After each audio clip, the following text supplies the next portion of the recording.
Marjan Podobnik sporoča da bo vložil podpise, da praktično nima druge izbire. Kako vi kot zunanji minister, da ste optimistični, ste še vedno?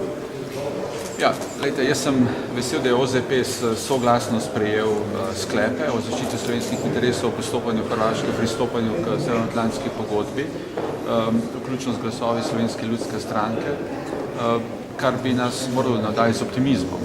Tako da bi jaz nekako pričakoval, celotna seja je potekala v smislu, da poskušamo najti neke sklepe, ki bi zadovoljile pobudnika, to Slovensko ljudsko stranko, in da v tem primeru ne bodo šli v zbiranje podpisov. Jaz sem na seji opozoril, da je časovnica zelo tesna in da vkolikor se gre v zbiranje podpisov in v zbiranje podpisov za referendum, da je resno ogrožen namen članic NATO, da Hrvaška sodeluje na vrhu aprila meseca. Tako da bi mi pričakovali po tej konstruktivni drži vlade in vladnih strank, ko so poskušale zadovoljiti skrbi in zaskrbljenost ljudske stranke in potem, ko smo uskladili besedilo in ga soglasno sprejeli, torej pričakoval bi, da ne bo prišlo do pobude za zbiranje podpisov. Gospod Podobnik pravi, da se Slovenija to povedala odprtega nečega nekaj. Pristop Hrvaške k NATO ni čas niti kraj, ko se pogajamo o meji. Zato so drugi načini, druga mesta in trenutno potekajo pogovori o medijaciji, ki bi lahko pripeljala do rešitve mejnega vprašanja in mislim, da se moramo tam skoncentrirati in tam predstavljati svoje stališča, kako mi vidimo meje in kako vidimo stanje 25.6. Vstopanje Hrvaške v NATO pa ni povezano z mejnim vprašanjem. Vi mislite skratka, da so slovenski interesi tukaj povsem zaščiteni, da niso ogroženi? Kako si potem razlagate takšno ravnanje? Gre za notranje politične zadeve? To bojo morali pojasniti tisti, ki bodo šli v to. Jaz mislim, da pobuda za zbiranje podpisov gotovo ne bo koristila namenom in interesom nas vseh, da iščemo pot rešitve mejnega vprašanja.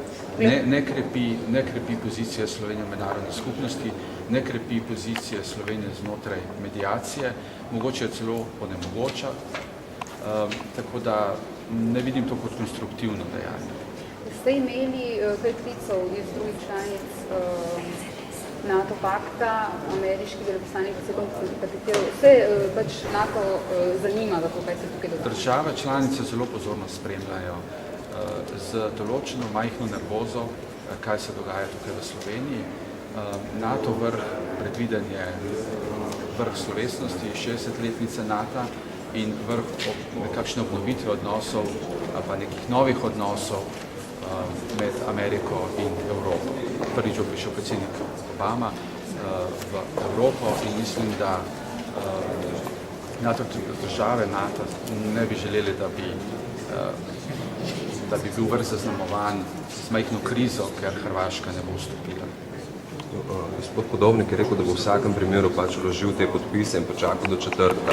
Ali lahko, a to pomeni, da se pričakuje še kakšen ukrep oziroma koncesija strani vlade četrtek? Ne, mislim, da ne. On ima tu pravico, zakonsko pravico in seveda lahko to naredi.